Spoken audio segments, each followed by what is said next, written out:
I found a secret phone in my husband's car. When I turned it on, I discovered he had been messaging another woman. Furious, I called her. When she picked up, she laughed and said, "I've been waiting for you to find out." But the real twist? She wasn't a stranger. She was actually.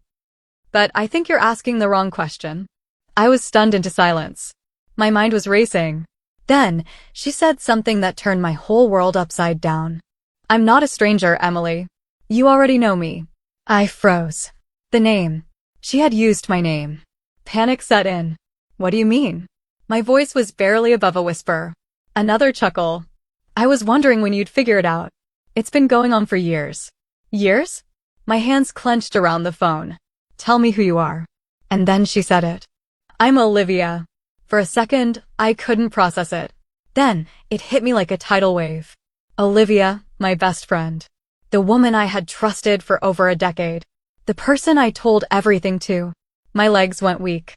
"No, that's not possible." "Oh, it is," she said. "And honestly, I thought you'd find out sooner." I hung up.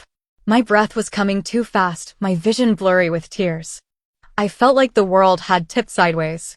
I drove home in a daze, my mind replaying every conversation, every dinner, every time Olivia had sat across from me at our favorite cafe, asking about Daniel, giving me advice. Had it all been a lie? By the time Daniel walked through the door that night, I was ready. The phone was on the table. His face went pale the second he saw it. "You left something in your car," I said, my voice steady. His eyes darted from me to the phone. "I can explain." I shook my head. "Don't. Just tell me how long." He looked down. 3 years. 3 years. 3 years of betrayal. 3 years of secrets. 3 years of my best friend pretending to care about me while she was seeing my husband.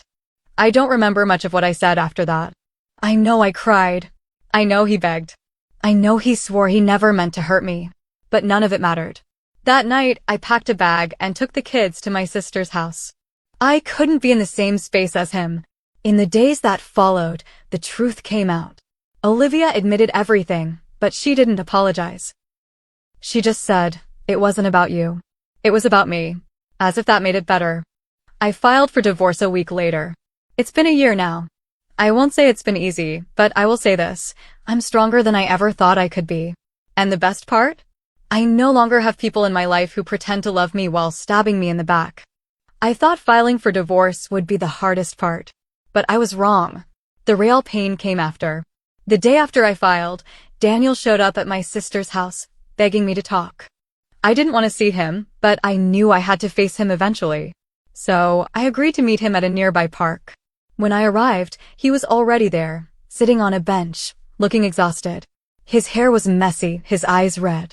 For a second, I felt a twinge of sympathy. Then I reminded myself of everything he had done.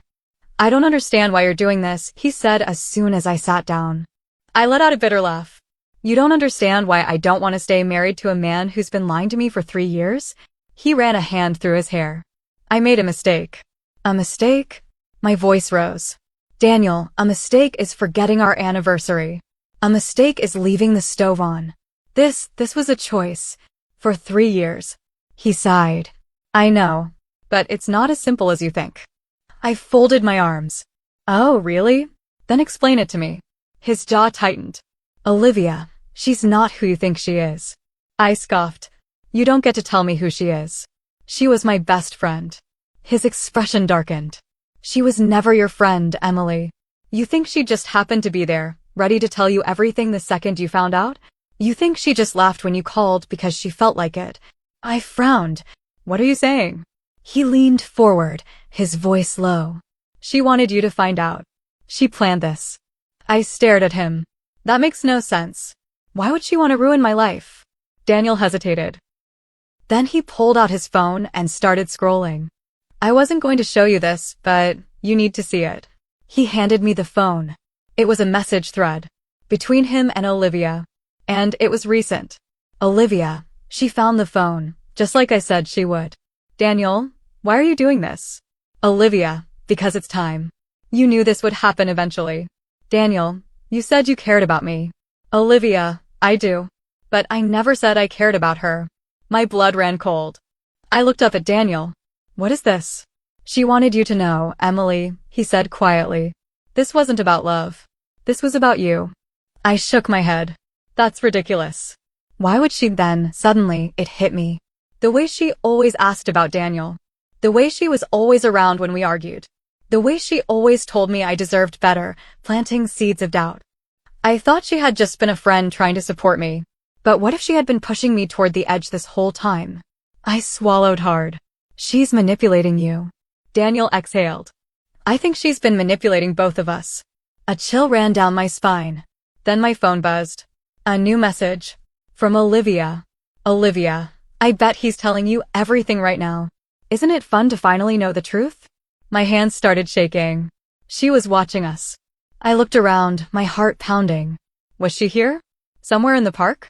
Daniel's face turned pale. He had seen the message too. This isn't over, I whispered.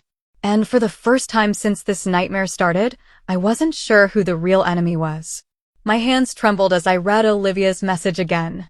I bet he's telling you everything right now. Isn't it fun to finally know the truth? I looked around the park, my heart pounding. Was she here?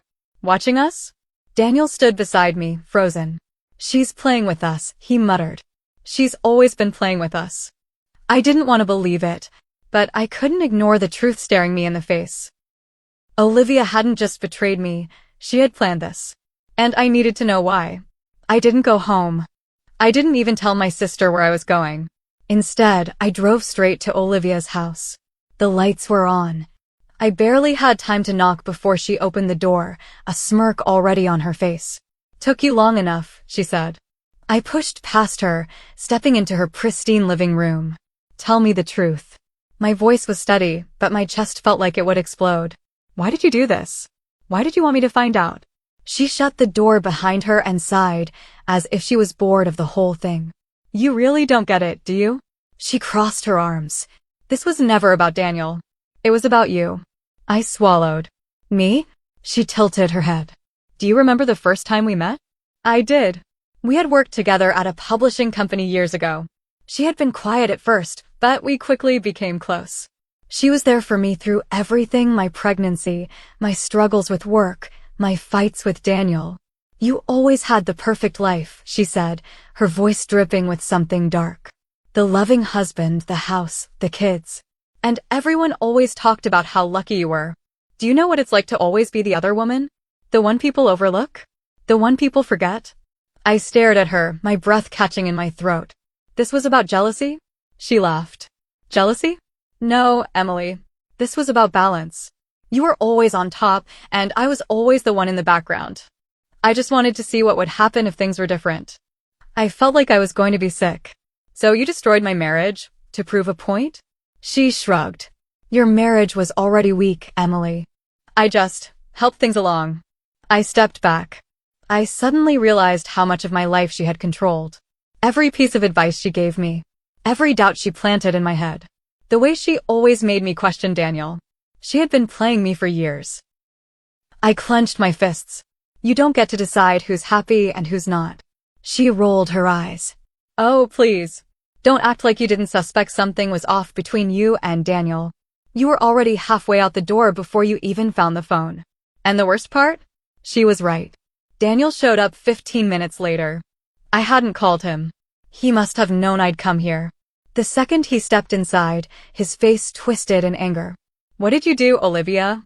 His voice was tight, controlled, but his eyes were burning. She raised an eyebrow. Oh, Daniel. Still pretending this wasn't your choice. She turned to me. He wasn't innocent in all this. He could have said no. But he didn't. Daniel looked at me, his expression filled with regret. I was weak, he admitted. But I never wanted to hurt you. I shook my head. You let her do this. You let both of us get played. His face fell. He knew I was right. I turned to Olivia. You wanted me to hurt. You wanted me to lose everything. But you know what? You're the one who's alone. You don't have friends. You don't have a real relationship. All you have is a game you play in your head. For the first time, I saw something crack in her expression. A flicker of doubt. She looked away. You'll thank me one day. I exhaled sharply. No, I won't. I turned to leave, and Daniel followed. But before we stepped out, I looked back at Olivia one last time. She wasn't smiling anymore. A week later, the divorce was officially in motion. Daniel still tried to fix things. He said he wanted to be better, that he didn't want to lose our family. But I couldn't unsee what had been done. Trust isn't something you can rebuild after years of deception. I told him we would co-parent, but nothing more. As for Olivia, she tried reaching out. Sent long messages, some apologizing, others taunting me, as if she still wanted to prove something. I blocked her. I didn't need her explanations. I didn't need her mind games. I needed to heal. Betrayal isn't always loud. Sometimes it's quiet. A slow drip of lies. A gradual push toward doubt. And before you know it, you're standing in the wreckage of a life you thought was real. But here's the truth I learned. People who love you don't manipulate you. They don't turn your life into a game. And when someone shows you who they really are, believe them. I don't know what the future holds. But I do know this. I'd rather stand alone in the truth than be surrounded by lies.